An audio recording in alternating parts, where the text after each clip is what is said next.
So the brake pads on the back of the Patrol have had it. Time to replace them. Nice, easy job.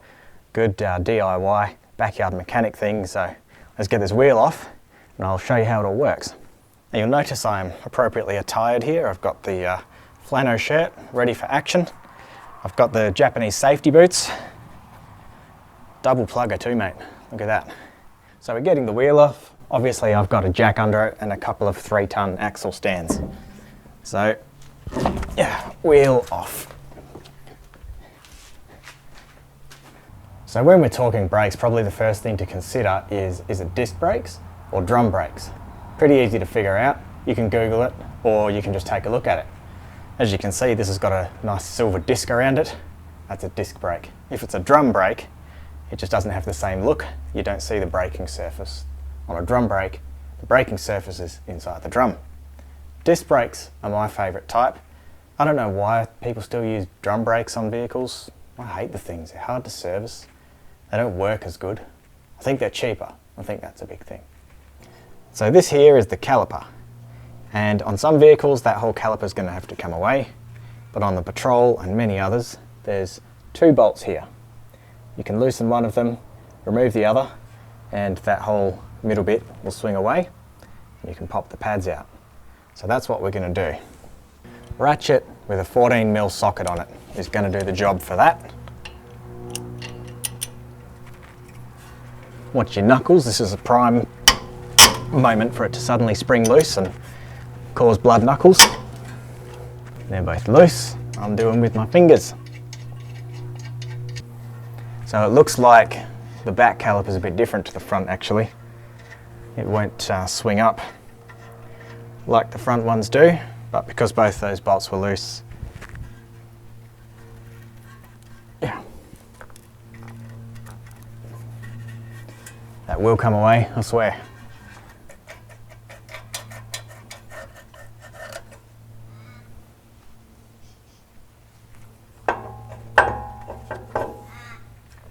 And here's your pads, taking them out.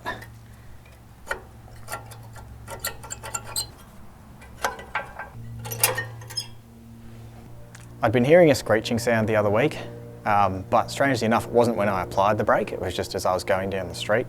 So I thought there might be a stone in there or something, and we were going on a trip for a weekend. Thought I'd better check it out, so I pulled the wheel off, pulled the brake apart. No stones, but it's pretty close to worn out.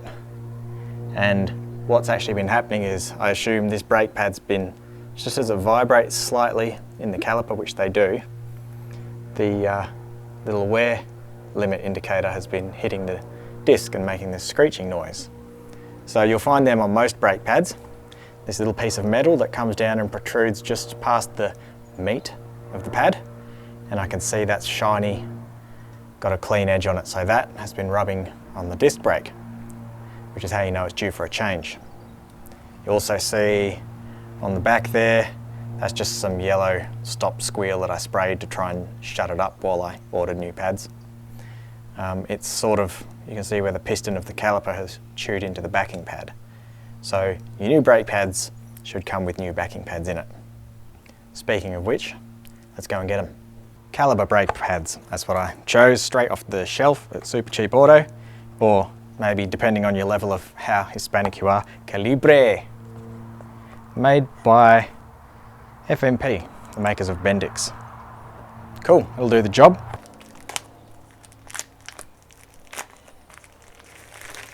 The difference in how much is on those pads. Okay, a few things to note about your new brake pads. It's got this stripe across there. That's what Caliber call friction track. Yeah, so that's designed to help with bedding in.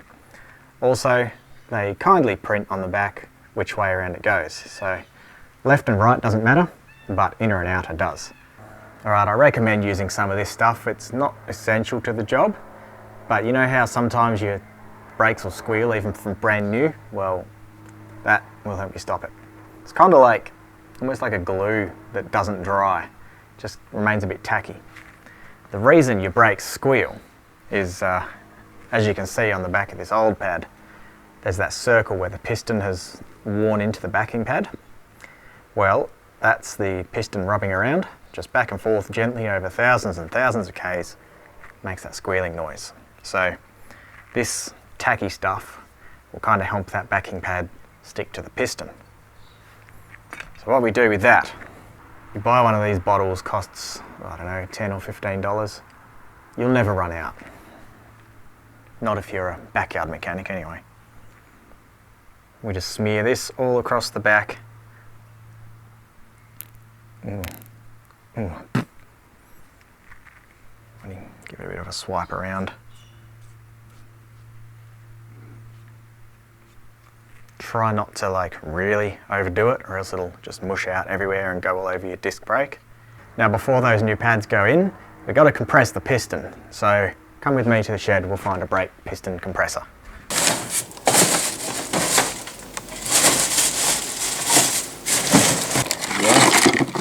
That one will do. Let's go. As your old brake pad wears down, your piston on the back moves in to fill that space. So when we put new pads in, which are 2 to 3 times as thick, we have to push that piston back out to its original spot to make space for the new pads.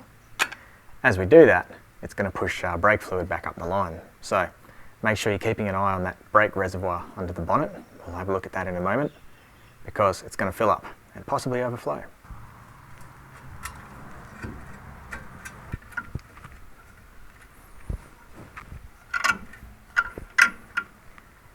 Yeah, so it's above the maximum line now. It's a bit dark in there. There we go. Not when you've got spot focus. Yeah, so brake reservoir. Gonna have to drain some of that because that's very full. This will do the job nice. It's a Tool Pro vacuum pump normally used for bleeding brakes, but it'll do. You can use a gigantic syringe as well if you want to go that way. Just drop the tip in there, pump the little handle, sucker dry. Well, not dry, but at least down to the below the maximum line. Now we can pop those new pads in. So I conveniently covered up the markings that show which is inner and which is outer with that red goop. But I'm a smart man, and I remembered that the one with the little stop squeal, no, telltale squeaky, what is this thing called? Wear limit. I remembered that the one with the wear limit goes on the inside. Sometimes you have to push down on these little metal bits. That one there, I've got to pull that one up. Slot the pad in. And now, and now that I've compressed that piston, this will pretty much just drop over. Might also have to eat my words though. There's also, I neglected to mention, these things here, slide pins. You want to make sure they're moving nice and freely, because if they jam, the piston and caliper assembly can't center itself, and then you end up with unevenly worn pads. Just want to make sure that they're moving okay. A bit different on every vehicle, but they're moving good. So we tighten them up. There's probably a user manual specification, which I would recommend that you follow, but not so tight as to snap it, but not so loose that they come out. Somewhere in the middle there.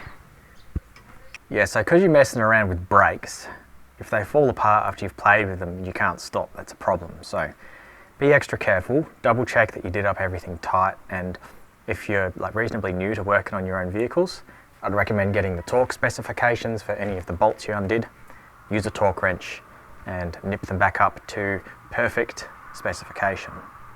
Before that wheel goes on and I do the other side, there's one more thing. Got to use a bit of brake and parts cleaner on there. So try not to get it near your sticky stuff that you put on to stop the squeal, because it'll sort of rinse it off and make a mess. Now I didn't get this disc too greasy, but that's the problem. If you've got oil or grease on your hands at any point, that is not only going to make it less effective at stopping, but pretty much ruin your new pad. Oh no. You got the red stuff on it. Nah, man, I got the red stuff on my leg. Oh, that's never coming off. My knees will never squeak again. Am I not pretty enough? Is my heart too broken? Okay, we've got it all together at the back, and once you've done that, you're just going to go straight in and pump that brake pedal until it goes firm. Because we pressed that piston in, now there's space between all the pads and piston. Pump that a few times, bring it all back together. If you don't do that, you hop straight in the car, your brakes will go to the floor, you might die. Not cool. One more thing to check before you start it up though. Go back to that brake reservoir and make sure it doesn't need topping up. You've sucked fluid out, and once you've gone and pumped that pedal, fluid's going to have gone back down into the system. So put some of the old fluid back in there if you have to. But now it's time to go bed them in. So bedding in doesn't always have to be done. You'll have to refer to whoever makes your brake pads to find that one out. But on these caliper pads, we do have to. So that involves getting the car up to speed, 60 kilometers an hour they say, and then hitting the brakes light to moderate, bringing it all the way down to 10 k's an hour. So we're at 40 now, 50. It's a slow old process. Now we've hit a hill. So once we get over the hill, there is a bike behind me. It's a little way back, and slow it. So I'd say that's about moderate. Down to 10, and off we go again. Do that at least 10 times, says the box. You don't want to come to a complete stop, because the heat from those pads coming to a complete stop, resting on that disc, can actually cause micro fractures in your disc. Heard that from a mechanic I worked with once. You also don't want to hit them too hard from 60 and slam them on down to 0, because you can warp your rotors, damage your pads. And here we go for another one. Watching out for that bike. I think he's turned off. So that's 2. We keep going like that for another 8 times.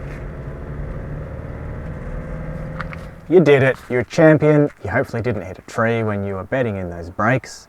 So good on you, good job. If you want to learn to do some more on your Nissan Patrol, GU, or any other vehicle really, because I try and make these as generic as possible, make sure you subscribe to this channel, keep an eye out for the future videos, and go back and at this stage look at the past 15 backyard mechanic videos. There's plenty there for everyone. So thanks again for watching. See you next time something breaks.